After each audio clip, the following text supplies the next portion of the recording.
In this video, we have a chat with Griff from the Token Engineering Commons. And remember the last time when we chatted with him, we're talking about how do we create public goods? How do we distribute public goods? How do we allow tokenization to allow us to create these public communities governed by DAOs? And this is exactly what the Token Engineering Commons have created. So that's what we will talk about today. Stay tuned. We're a little bit on a vacation, so thank you for taking the time out. Oh, my pleasure. My pleasure.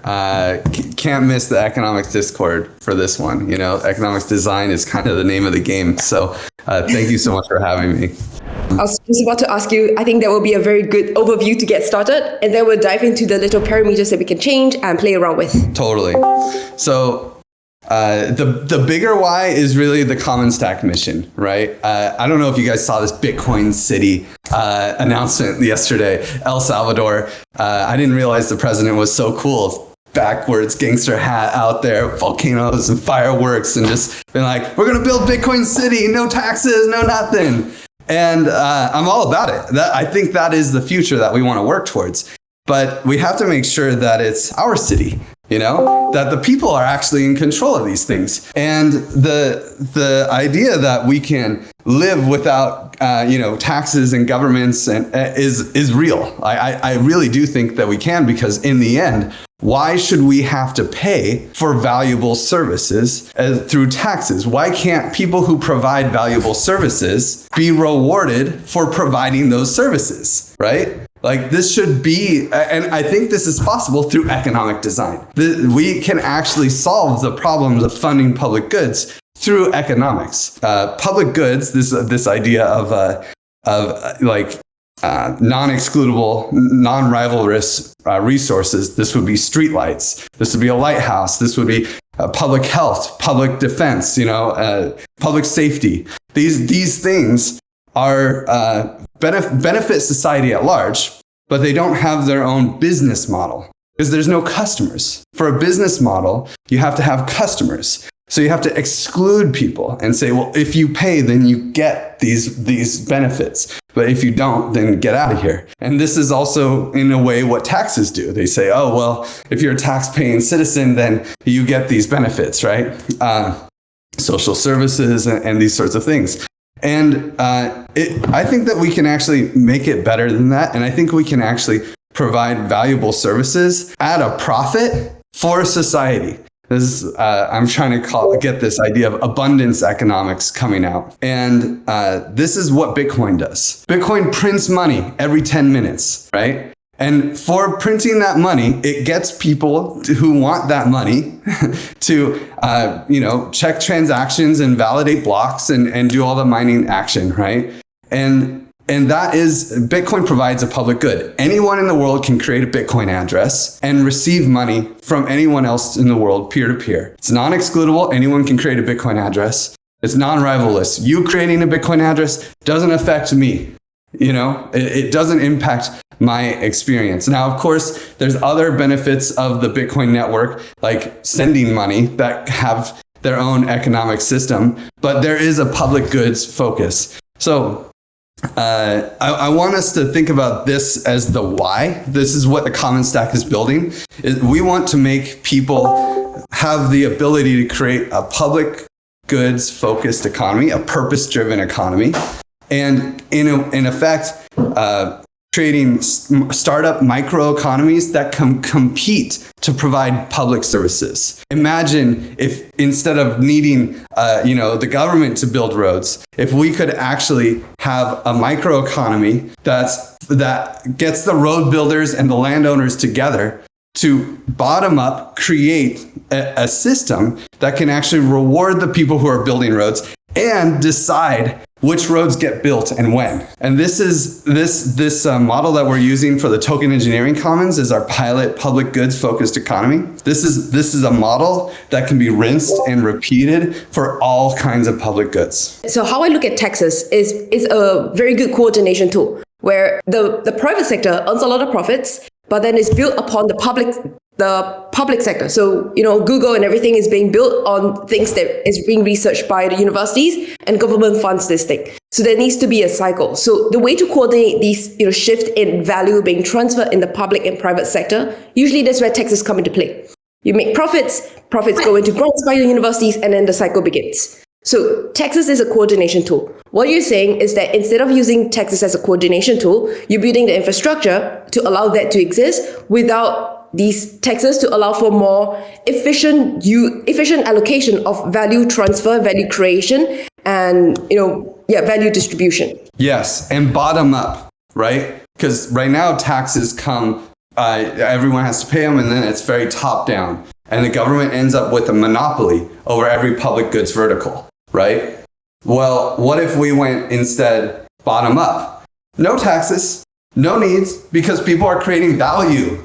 Right? If people are creating value, they can be rewarded for that value creation. That's the base concept. So now, instead, we have people who are creating that value, pooling capital, pooling labor, pooling expertise into an organization, into a DAO that has its own economic backing. And then people who believe that this is a good idea, they can become investors in that system, and they can pool their capital, they can pool their labor, they can become participants in a bottom-up driven economy. The problem is that with crypto in general, it's not actually bottom-up, it's still top-down. We like to think that it's bottom-up, but we have these technocracies that form, because when the people are designing the economy, the technocracy, they do it in a back room. They do it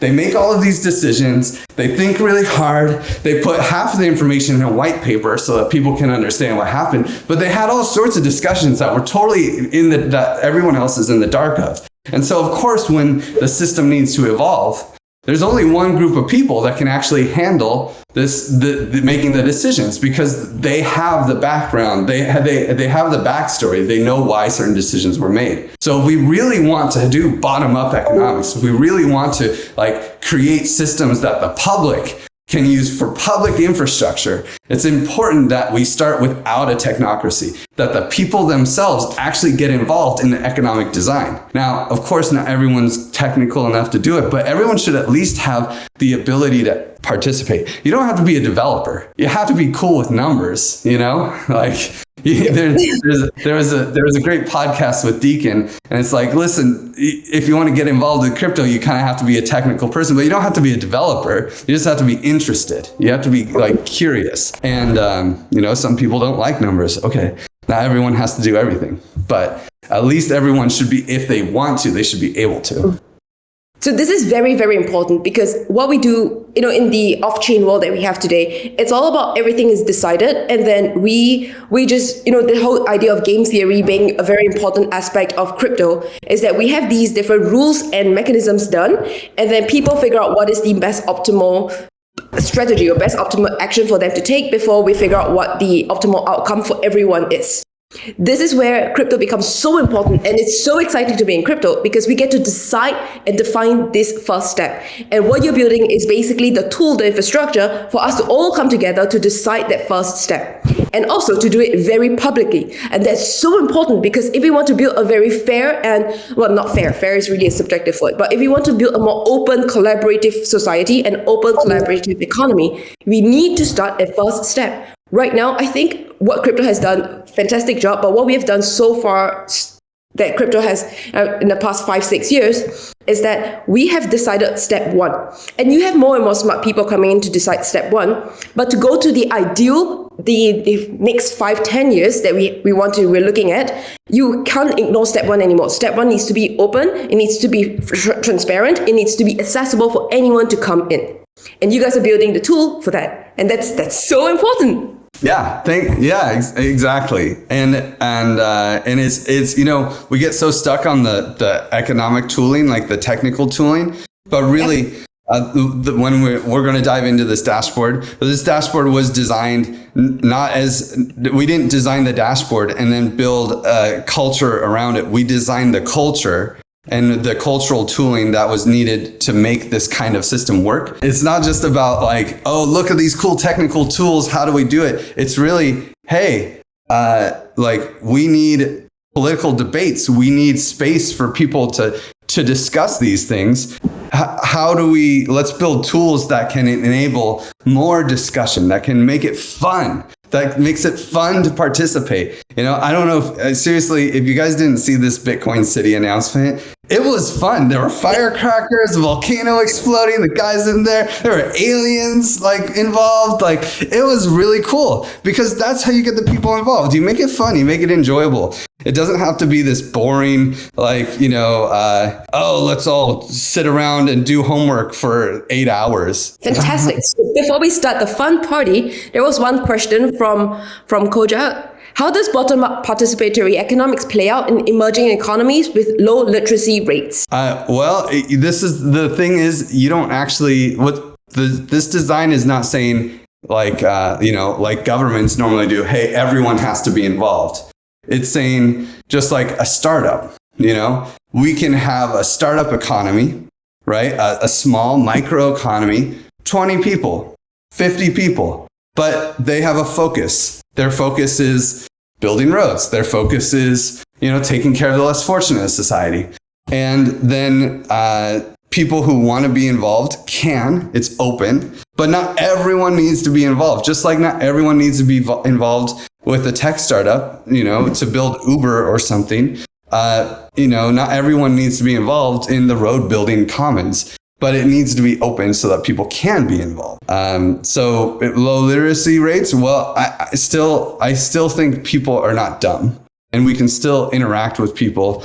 Now, if they can't read, that's like another level, and maybe we need to create a commons with the people who can read to get them up to speed so that they can participate in a lot more than just designing economics. If they can't read, there's a lot of other problems that are going to arise more than, they can't participate in these tech startups. I remember one other thing that you said the last time is that people at the position that they are most affected by decisions are most incentivized to make the right decisions. And this is not dependent on their literacy level because they are there, they know what the best decision is. So how do we provide maybe other tools or other educational resource that's beyond the scope of economics design or beyond the scope of the tool that we have here to allow that information to be transferred into consideration points for these parameters? So little steps, everyone coming together, working together, using various tools available. Yeah. And I think public education is a public good that this type of tooling could actually, what if you could invest in public education in a low literacy environment? What if it didn't require donations? What if you could invest in that? That's the kind of tooling that we're building. And so maybe I should just get right into it though. Yes, I want to say that. Okay. Great. So I'm going to start here. This is TokenLog. And by the way, I put a couple links in the Discord chats just above the lounge voice channel. So this is TokenLog. And TokenLog is where we're curating good proposals. So this dashboard here, this is the dashboard. You use this to create an economic proposal, and then it comes up here. And so the whole idea is not for everyone to design their own economy from scratch, but actually for us to design build off of each other's work and collaboratively and iteratively design the economy. So someone made $1 million entry to Orogeny. Someone else made $1 million entry to Orogeny with better CV. And by the way, entry into Orogeny is right here, and so it's iterating off of each other. And Orogeny, there was originally a token Orogeny that slaps. There was an original proposal called Orogeny. That orogeny is a geologist made it. It's the art of, it's like how mountains form, and it's very slow. And that was the orogeny, the slowness of conviction voting in this design ended up being really cool. And so a lot of people have been forking it. So here is what a proposal looks like. In each proposal, you can add memes. Memes are very powerful and important for economic design or any kind of voting that you want to win. And so you end up giving a strategy, and the parameters are listed out here with some really cool charts and data, right? And all of this data is formatted so that it can be standard, so that it can be easily compared. So each of these proposals can be compared against each other. And you can see there's these 4 modules, and most importantly, there's this fork this proposal link, which is here throughout these GitHub issues. So this fork this proposal link is when you find one of these GitHub issues that sounds good, and you can read all the strategies, check out these strategy links, and you can kind of get an idea of why certain choices were made. And if you like those decisions, or if someone presents one of these economic designs, you go in here and you hit fork this proposal. And that will actually import the parameters that someone else had here. Maybe what I'll do to start is, before showing you how this dashboard works, I'll just pretend like you have some kind of idea and present what an economic design. This is $1 million entry to a Rajni with better CV. And so I'm going to present it and like normally, because this is what a finished product is. So what CV is? CV is conviction voting. So it's a mechanism to vote. And this is a new method of voting. Usually we have one person, one vote, or one wallet address, one vote. Conviction voting is where when you vote, then as time goes by, your vote weightage actually drops. Your vote weightage actually drops. So you have to be adding more tokens in there because you're convicted of this decision. And as time goes by, and as you keep adding more of your tokens in there, like dripping it in there, then at the end of your voting period, there will be the cumulative sum of your weightage of voting in general. Yeah, conviction voting is a really novel form of voting. It's barely voting. Honestly, it's more formatted like donating. Right? Except it doesn't cost any money, because you're not donating, but you're staking tokens, your token weighted voting behind proposals. But there's no votes, right? So a bunch of people make proposals and they say, hey, I want to do this with our money. I want to throw a token engineering conference. I want to build this really cool model with CAD. I want to improve Token Spice as a modeling tool. I'm Lisa Tan and I do these really great videos. I would like to be sponsored by the TEC to make better videos, right? So different people make different proposals, and then everyone can kind of allocate their tokens behind the proposals that they want. And the more tokens that are there for the longer period of time, the more voting power accrues. So voting power is based on tokens times time. It's not, of course, just straight math, but like multiplication, but it's a function of tokens and time. So maybe I'll go through these modules. Okay, so I'm showing off module 4, going in reverse order because we're talking conviction voting here.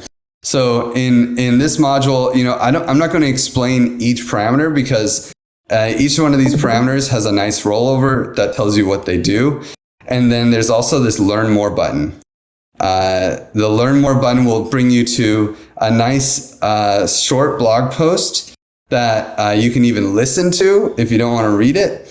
And in each one of these, there's links below it that have forum posts to different concepts. So if you really want to talk more about conviction growth or the spending limit, you can click there and you'll be sent to a forum post that you can go really deep into the topic. So in conviction voting, this module is really cool because you can simulate funding requests. So you can see this chart. This chart is about the percentage of people voting on. So conviction voting only doesn't account for every token that exists, but it only accounts the effective total supply, which is the number of people voting. There's an abstain proposal where you're I don't like any of the proposals. I'm just voting for abstain, right? And that kind of makes it harder for all proposals to pass because when you're using conviction voting, it's how of the tokens voting, what percentage of them are going towards this proposal? And so then on the bottom is the percentage of funds being requested. So if you're requesting $1,000, you need more voting power than if you're requesting $100, right? If you're requesting $100,000, you're going to need a lot of voting power, right, behind it. And that voting power we refer to as conviction. And so there's this really cool simulate funding request where you can say, okay, let's say I'm asking for $10,000 and the common pool has, let's say the common pool has $800,000 in it, and the total number of tokens voting is 1 million. Then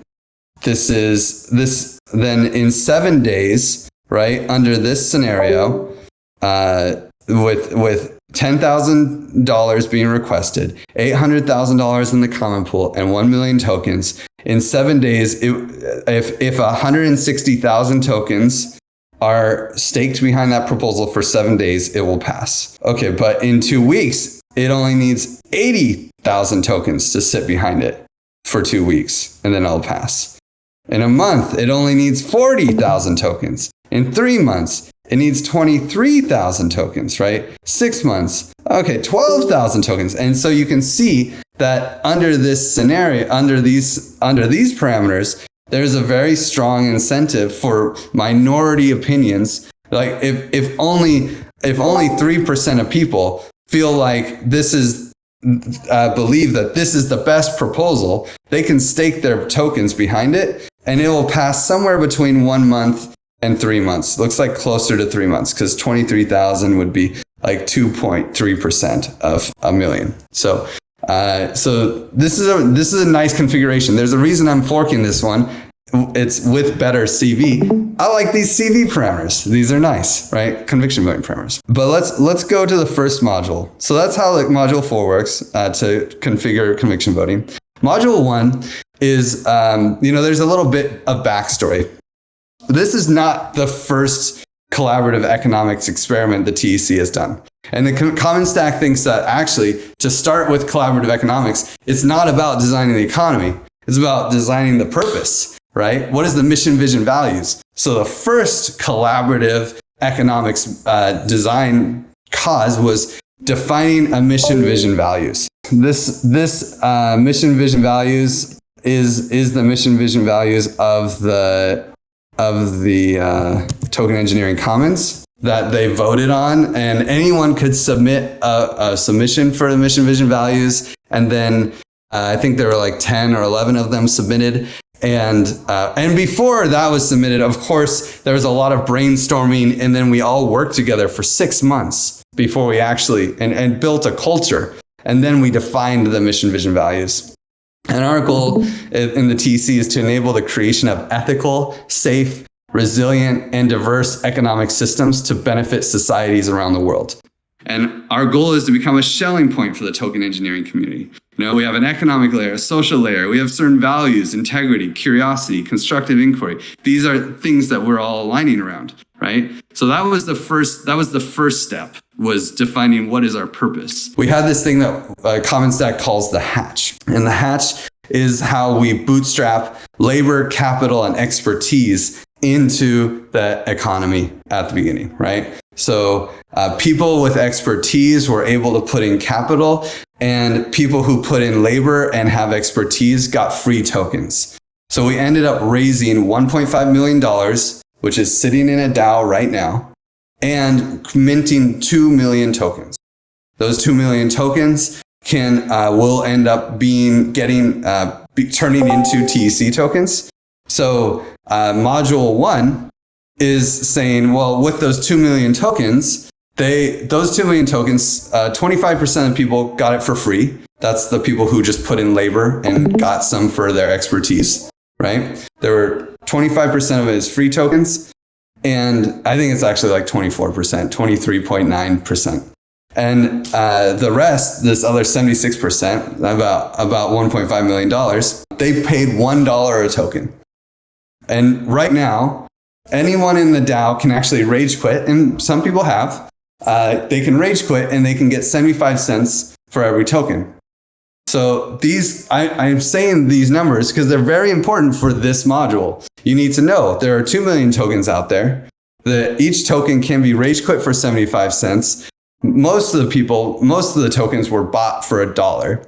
Now, what kind of vesting do we want to require on those people, right? How long should the tokens be frozen so that none of them can be sold? And then how long do they linearly release? So in this proposal, it's 9 months, which is like having a baby, which is fun, memeable, right? And then 2 years of a release period.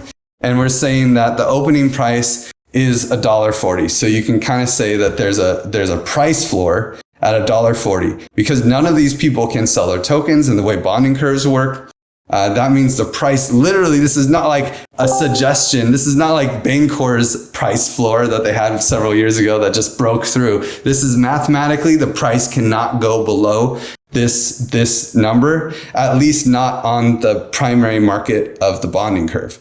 So people will always be able to mint tokens at $1.40 or more. And so here you design the vesting for the people who already have tokens. After the bonding curve is launched, the people who buy tokens into the bonding curve, there's no vesting, there's no lockups. It's all free. And so this is the bonding curve module. This is really fun. You can read about what these all are, but this design is really interesting. So there's an opening price of $1.40. You can adjust that. And then the commons tribute. So in the commons design, you can kind of think of it as a two-piece economy.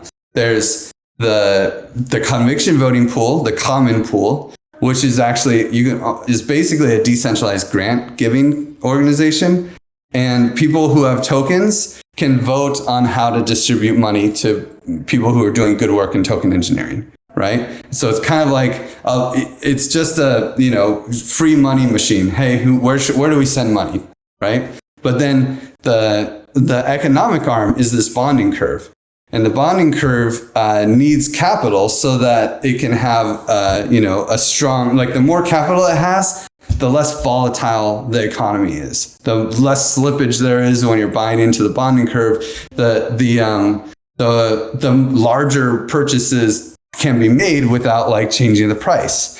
So there's value in having money there. But you have to balance this, right? Because we only have so much money. So how much do you put in the common pool and how much do you put in the bonding curve? In this proposal, the common pool has 950K at launch, and the reserve has $315,000, right? But then there's this other piece that's called the initial buy. And you can see here, this is the initial buy. This is kind of, I have a bunch of extra buys here, which kind of screws up the chart. But this chart is the bonding curve itself, and it's price versus collateral. How much money is in the bonding curve itself.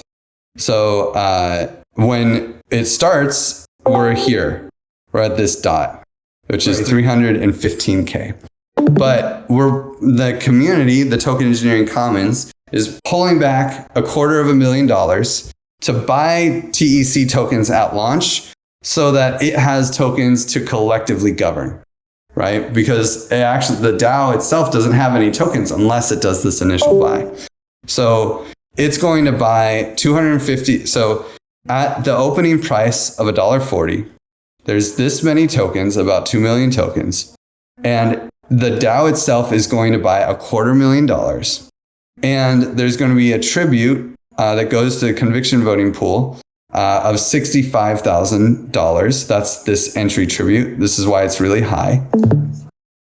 And then there will be 100,000 TEC minted, and the new price will actually be $2.11. This is a huge price difference, right? Well, that's because there's only $315,000 in the bonding curve, and we're putting in another 250 almost. So, well, it actually ends up being about 185 because whatever. And so that's why this, you can see how big of a buy this is. And this is because the reserve ratio is really low in this design.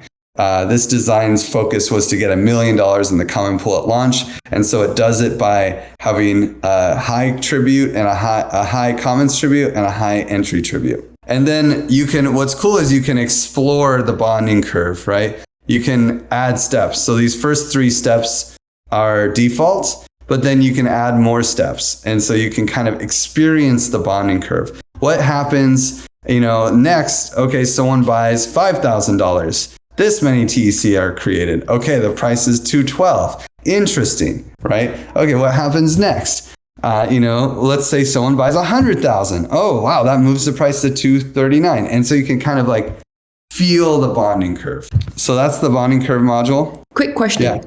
Can you change the formula of the bonding curve? You can't change any formulas directly, but by changing the reserve amount, you're changing the formula in effect. So if you put 50 here, then now, there's 630. You're changing the reserve ratio, which is really what defines the bonding curve. It's just, the Bancorp style bonding curves are pretty basic.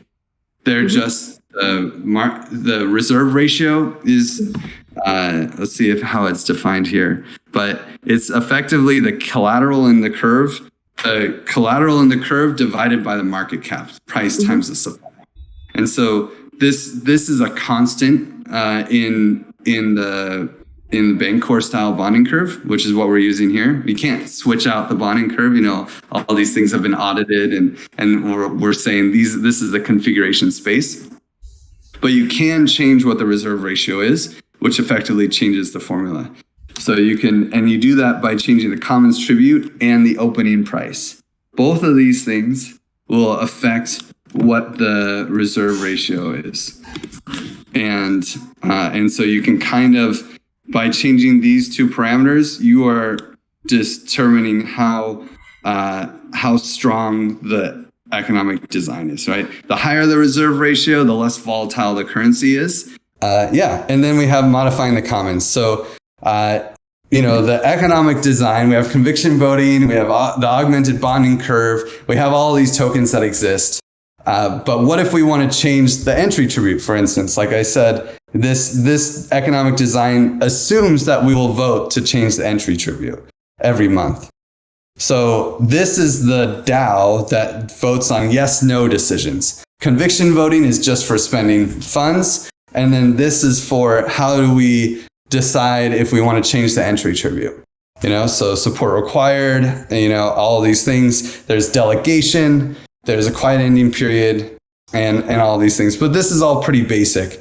And like you can see in this table, this is how long it would take to vote on a proposal, 7 days. This is how long it would take to execute a proposal. This is the amount of time you have to review your delegation. There's this really cool quiet ending concept that if the result of a proposal changes, then we actually add more time to the voting system. It's very cool. It's called DAO voting with a T, kind of like a play on Taoism. And it's a really cool voting mechanism that came out of One Hive. So these are all the modules. That's awesome. So you shared a lot of stuff. So let's unpack a little bit in different steps. So the first thing is when we create these kind of commons. Commons are really the same as DAOs, right? And DAOs and commons, all of them, they work as a way to organize different people coming together. And the first thing, which is very important, not just within commons, but also with DAOs, is to set your mission and vision, because that sets your mandate of what the DAO does. Then it's very easy to define to pass any proposals in the future or to get people to coordinate with the same mission and vision in your heads. And so that's very important. And that's the first thing that is being created. Then in general, these 4 different modules, this is so amazing because what we do is we usually run them in Excel sheets. We do a lot of specific bespoke kind of analysis. And what you're doing is to summarize them together and get very quick understanding if we just need a general parameterization of all these different variables. And that's absolutely beautiful to make it easy for people to consider how their decisions of setting the parameters will have an impact on the outcome. So here we went through 4 different kind of modules, or 4, as you see, 1, 2, 3, 4 over there. The first thing is the conviction voting. And that is really deciding how to spend your funds, requesting funds. So that's spending money within the DAO. So that's number 4. And then we went to number 1, which is this is how do we start the DAO how do we start this entire thing in the first place? we talk about token launch, token lockup, token release, all these different things. These are very important in your step 3 of all these different economics that you design. Step 1 is more of defining your vision and vision. Step 2 is having all these different parameters in place, and all these different economic policies and mechanism design and token design, monetary policy. Then step 3 is to put them all together as different parameters, and we design this entire wall. So yeah, and there was one thing that happened before that I didn't focus on too much, but we had the hatch. And the hatch was where we collected the initial capital, and we also collected the initial people, the people who were important, like Michael Zargum, Trent McKinney, you, Lisa, and we went out and we were like, hey, we need all the token engineers. We need all of them.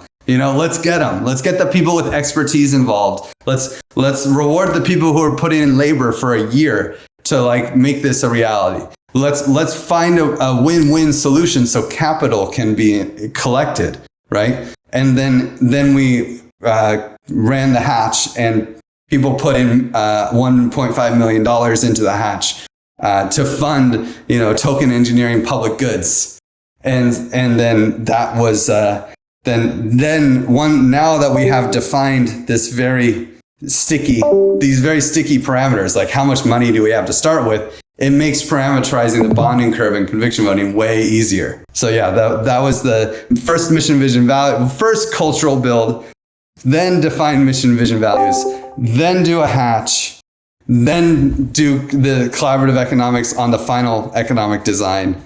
And that's where we are now. Awesome. Yes. So that's super important to have the initial fund and initial capital, not just capital as in financial capital, but also knowledge capital, social capital, all coming together. And then once we have all these different, inputs in place, then we need to have different kind of constraints, or we have different kind of definition of what's next. And so this is where the token freeze and token thaw comes in, to share a little bit more about what these different parameters are, or what constraints that we have, and then what will the output look like, and other kind of analysis below. Then the second one is, and the number 2 is the augmented bonding curve. And this is where we are looking to set the various parameters that we have in place, to look at what are the different analysis outputs, or almost a sensitivity of how it will look like for all the other people given these parameters in place. And this is really, really important, because one of the things is, as I mentioned, we do a lot of stuff in Excel sheets, and Excel sheets take a long time. Here we just need to put different parameters in, press the button, and then we get a good amount of analysis out for you to decide what are the different parameters that is reasonable, that can get different kind of outcomes that we're looking for. Because at the end of the day, this is a DAO. This is a decentralized commons. This is completely decentralized. You can't be like Facebook and say that, okay, Mark Zuckerberg says yes, and then everything will just be changed and everyone agrees to that. So because of that, you have to think like second step, third step, fourth step of how people will behave, how people will act, or what will be the impacts to people in those other tertiary steps. And that's something that's very important, because that's something that a lot of people don't think so much about. We're just thinking of the next immediate, impact or effects to what our parameters have, or different inputs that we have. But reality is that there's a lot of cascading effect to all the different parameters we put in. So here we can figure that out. We can have better understanding of that. And the third one, which is modifying the comments, that is where we say yes or no to changing the parameters. Because all these analysis, at the end of the day, we got to vote. And how does that look like? And what are the things to consider?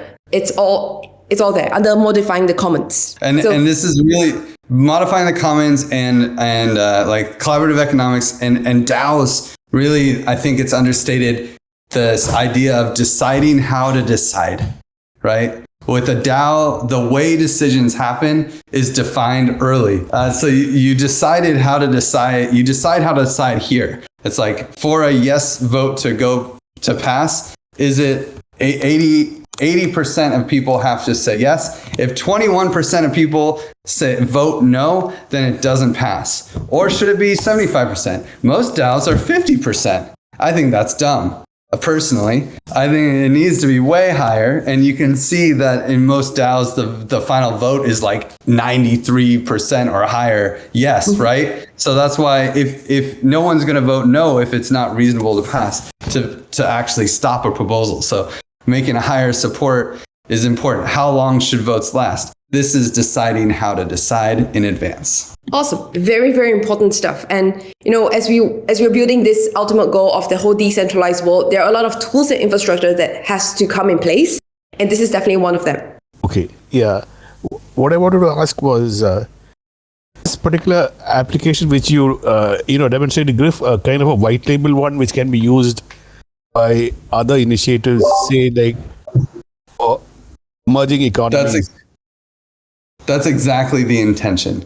So the TEC is our prototype, our pilot common.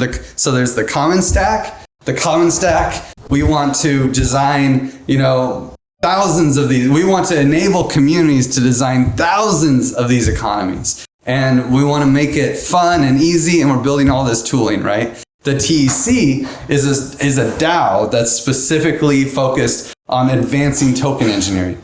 They're strategically, for the common stack, the pilot project, because we need better token engineering tools so that we can design public infrastructure focused commons. And so it's a very strategic pilot project for the common stack. But the common stack built this dashboard, even though it has TEC all over it. Common Stack did this, and it's exactly that. It's supposed to be a white label thing. However, this is a prototype. It's a hack. We hacked this shit together. This is not the final thing. We're learning so much. We're going to remove so much, like this augmented bonding curve. What is all this crap? Way too complicated. We're going to remove all of this. We're going to make this way simpler. We're going to make so many improvements. This is not the white label version. This was our first attempt at it. And these things just take time, to do right. So especially when you're a nonprofit, Common Stack doesn't have crypto money, we have crypto donations, different game. So it's going to take time to build all these things correctly and learning. But the next move for the Common Stack, after we observe how the TEC launch goes, we will, rebuild all of these tools to be more so that they will be able to be white labeled, and we'll probably try to launch 5 commons all at the same time. We don't launch them; the communities launch themselves, and we advise them. But then we'll be able to see how we'll build the tools so that for the needs of those commons, and then that will all be white labeled. So how can someone participate in the common? How can someone participate in TEC? Okay. You want to see this right here? This rolling, scrolling, annoying advertisement at the top? Are those recorded, and do you post it on YouTube so that some other people who can make, because of time zone difference, they can watch it? Yeah. Well, honestly, if you click that calendar link, you'll see that we span all time zones. And there's like 4 a day most of the time. So these are this week. There's still a little bit. There's going to be more. They haven't really. We mostly post them on Monday, so there'll be more. But this is like last week. This is how many param parties we had. We had them at 5 a.m. my time, and we had them as late as 5 p.m. my time. So they're spanning the whole.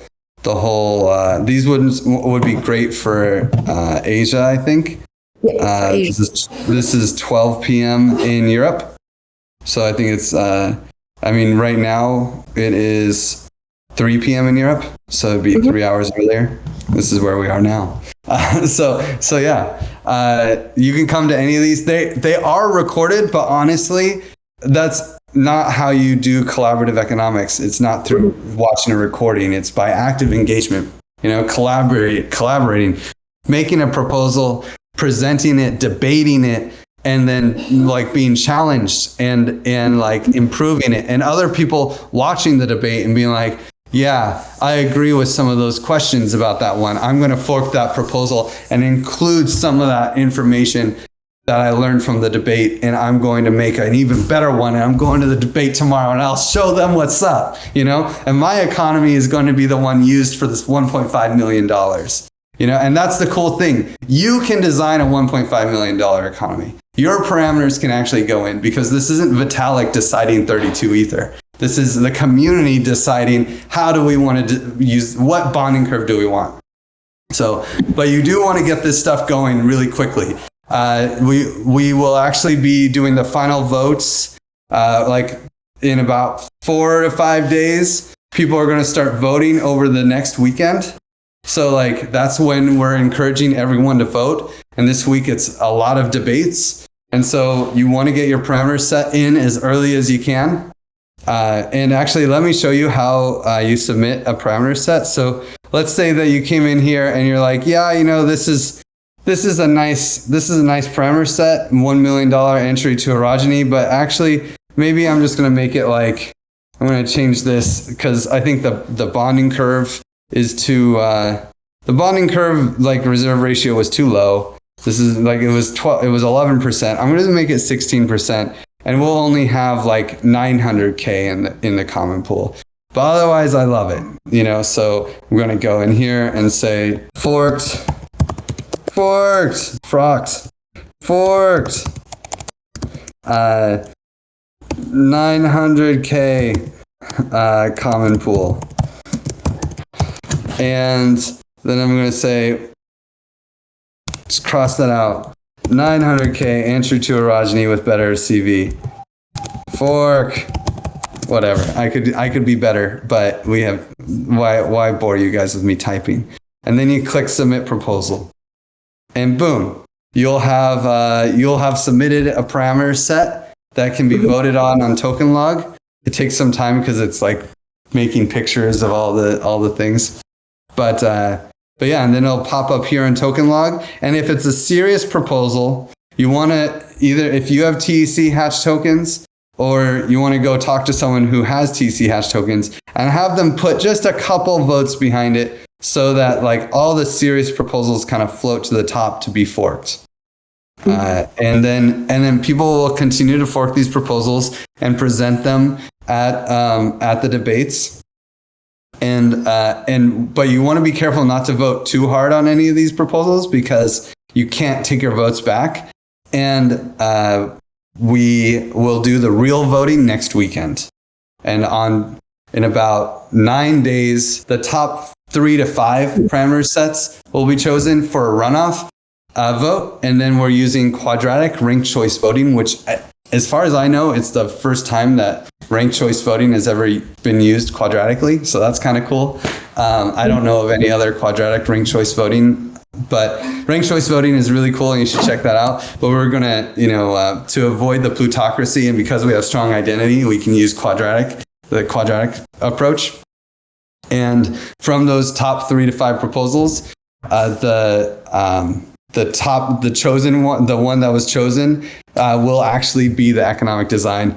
And that will all take about 2 weeks because we want to do like a good job at making sure that everyone, like create a voter's pamphlet of sorts, and make sure that people can be informed. That's awesome. And that's really, really beautiful things that you're doing, these different tooling things, because just to summarize how we first got started, first got started because we wanted to figure out how do we get everyone together to decide what are the different parameters to start an economy. So think of it as everyone is a founding father of this country, of a country that we're building. And what are the different inputs to put in? Different people have different ideas, different inputs, and you're creating the tool to have everyone's opinions or different kind of policies you want to have in place, put them there, put it as a proposal, everyone can read, can vote on that. And that's really important because as much as we believe in the tool being used, different dApps being available and protocols being available that we can have better, more efficient kind of economy moving forward, the parameters or the constraints in which, or the economic policies in which these protocols work are so important. Otherwise, you just have all your assets accrue to the creators, which is almost like the gods of this world. And here we want to decentralize everything, and here we have the tool to do just that. Well, thank you so much for Griff for sharing all the 4 different aspects that we are looking at when creating a common asset or common good that is shared by everyone in the community. So you understand that creating a common good is not just about creating a DAO and then we're done. No, creating a common good involves so much more. It starts all the way at the beginning where we're creating common governance, where we have to come together to decide as a community, how do we define the economics, how do we test and try that, how can we play around with the different tools provided, and then submit proposals so that everyone can vote together. The truth is that As much as we have a lot of information as an individual, we are really stronger as a big community coming together and make decisions based on that. The downside is that sometimes it takes a little bit longer time. But the upside is that we unlock so much more utility, so much more potential. So thank you very much, Griff, for sharing. And do check out all the other events by the Commons Stack community and the Token Engineering Commons community because they are fantastic people. Till then, I'll see you in the next episode. Bye!